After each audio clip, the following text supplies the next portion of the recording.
আমরা দলের উদ্যোগের সাথে পরিণত করছেন 2000 শহীদের রক্ত নিয়ে অর্জিত এই বিজয়কে নস্যা করার জন্য দেশীয় এবং আন্তর্জাতিক ষড়যন্ত্র পরিচালিত হচ্ছে, যার প্রেক্ষিতে আমরা স্পষ্টভাবে পরিলক্ষিত করেছি দেশের রাষ্ট্রীয় অভ্যন্তরে এমন কিছু হয়েছে যা আপনিও তথা আমরা জানি না।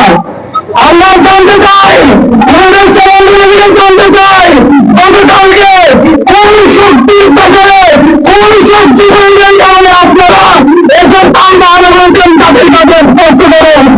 আমরা আর বলতে চাই অতীতে একজন এনসিপি নেতা এবং জুলাইয়ের একজন ভূমিদস্তা তাদের কথাবার্তায় আমরা জুলাইয়ের ঐক্য পরিণতি হয়েছিল ছেলেকের বিরুদ্ধে তাদের চাল ছিল আমরা পরিলক্ষণ করছি। তাদেরকে হুঁশিয়ার করে বলতে চাই আপনারা এমন কোনো কথা বলবেন না আর যার পূজার কারণে জুলাইয়ের যে ঐক্য পরিবারের নেতা বিনষ্ট হয়। আজকের এই সময়ের থেকে আমরা বলতে চাই গত কয়েকদিন আগে আমাদের কেন্দ্রীয় নেতৃবৃন্দ 30 কার্যকেন্দ্রের মধ্যে যে জুলাই ঘোষণাপত্র করার জন্য ঘোষণা দিয়েছেন অলরেডি 15 দিন অতিবাহিত হয়েছে, আর 15 দিন বাকি রয়েছে। আমাদের দলটাকে অতি শীঘ্রই 15 দিনের মধ্যে জুলাই ঘোষণাপত্র জারি করার জন্য যা যা পদক্ষেপ নেওয়া প্রয়োজন আপনারা পদক্ষেপ নেন। বাংলাদেশ চলবে, সামনে যে জুলাই শরৎ আসবে, আমাদের যে আহত আছে শহীদদের দায়বদ্ধতার জায়গা থেকে আমরা বলবো আগামীতে যারা এই ষড়যন্ত্র করবে আমাদের আহত শহীদদের দায়বদ্ধতার জায়গা থেকে যে রাষ্ট্রের আমরা স্বপ্ন দেখি এই রাষ্ট্র নিয়ে যারা ষড়যন্ত্র করবে আমরা যে জুলাইয়ের যে শক্তিগুলো আছি আমরা আবারও নির্দ্বিধায় রাজপথে জানান দিব আমরা ছিলাম, আমরা আছি, আমরা থাকবো। এবং সর্বশেষ আমরা বলতে চাই বিশ্বমানে বিচারে আওয়ামী লীগের যারা রাজক ভুয়ার আছে চট্টগ্রামে নফেল আজম নাসির লতিফ থেকে শুরু করে কাউকে আমরা এখনো পর্যন্ত গ্রেপ্তারে দেখি নাই। তাদের অবস্থান সম্পর্কে আমরা জানি না। আমরা বলবো আপনারা আওয়ামী খুনিদের বিরুদ্ধে ব্যবস্থা নিন, পাশাপাশি যারা নব্য-প্রতিবাদ হয়ে উঠতে চাইবে, সন্ত্রাস হতে উঠতে চাইবে তাদের বিরুদ্ধে আপনারা ব্যবস্থা নিন। আমরা অতি সত্বর দৃশ্যমান সংস্কার এবং বিচারের গতি দেখতে চাই এবং সরকারের প্রতিশ্রুতি অনুযায়ী জুলাই সনদ অতি বিলম্বে ঘোষণা করতে হবে। ইনকিলাব জিন্দাবাদ। বুঝিয়ে দিয়েছি আমরা সেই মানুষকে ঠিকঠাক কাজ করতে দিচ্ছি না, নিজেদের রাজনৈতিক স্বার্থ হাসিলের জন্য ডক্টর ইউনূসকে ঠিকভাবে রাষ্ট্র পরিচালনা করতে দিচ্ছে না।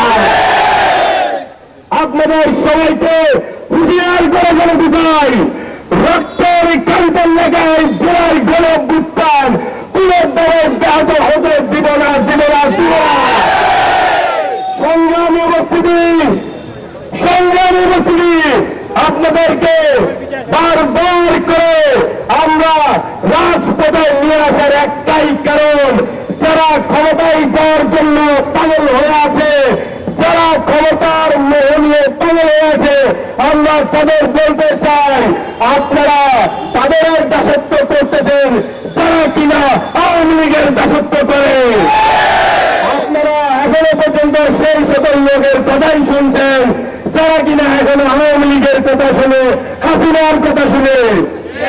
কিন্তু যতদিন জুলাই বিপ্লবীরা বেঁচে আছে, যতদিন পর্যন্ত আমরা বেঁচে আছি, ততদিন পর্যন্ত জুলাইকে ধ্বংস করা যাবে না। যখনই দেশের ষড়যন্ত্র হবে, যখনই দেশের জুলাইকে মুছে ফেলার চেষ্টা করা হবে, আমরা সকলে আবার মাঠে নেমে আসবো ইনশাআল্লাহ। দেশের অন্যহানের বিরুদ্ধে রয়েছে বিপ্লব, সেই বিপ্লবকে পরিকল্পিতভাবে সেই বিপ্লবকে পরিকল্পিতভাবে ধ্বংস করার জন্য দেশ এবং দেশের বাইরে থেকে নানা রকম ষড়যন্ত্র তৈরি হচ্ছে। আমরা দেখতে পাচ্ছি বারবার ইন্দিরে রয়ের পরিকল্পনায় জুলাই বিপ্লবকে পরিকল্পিতভাবে দেশের মানুষকে স্যানিটাইজ করার জন্য, বিপ্লবের পক্ষের শক্তিগুলোকে স্যানিটাইজ করার জন্য দেশের ভিতরে এবং দেশের বাইরে থেকে একটা পক্ষ পরিকল্পিতভাবে কাজ করে যাচ্ছে। আমরা যারা জুলাইয়ের রাজপথে ছিলাম আমরা ঐক্যবদ্ধ কংগ্রেসকে হুঁশিয়ারি দিতে চাই, যদি জুলাইকে নিয়ে কোনো তাল বাহানা করা হয়, যদি জুলাই ঘোষণাপত্র দেওয়ার জন্য কোন ধরনের চাল করা হয়, তাহলে বাংলার ছাত্র সমাজ আর গড়ে বসে থাকবে না, জুলাইয়ের মতো আবার রাজপথ উত্তপ্ত করবে। আমরা বলতে চাই, আমাদের 2000 শহীদ ভাইদের রক্তে যে বিপ্লব হয়েছে, সেই বিপ্লবের ঘোষণাপত্র অতি শীঘ্র নির্বাচন যে কার্য দিবস আছে, সেই কার্য দিবসের মধ্যে জুলাইয়ের ঘোষণাপত্র ঘোষণা করতে হবে। আমরা বলতে চাই, যারা জুলাইকে স্যানিটাইজ করতে চাই, ভারতের পক্ষে কথা বলে সে জয় হোক, তার বিরুদ্ধে রক্তের বন্যায় বক্তব্য ইনকিলাব জিন্দাবাদ।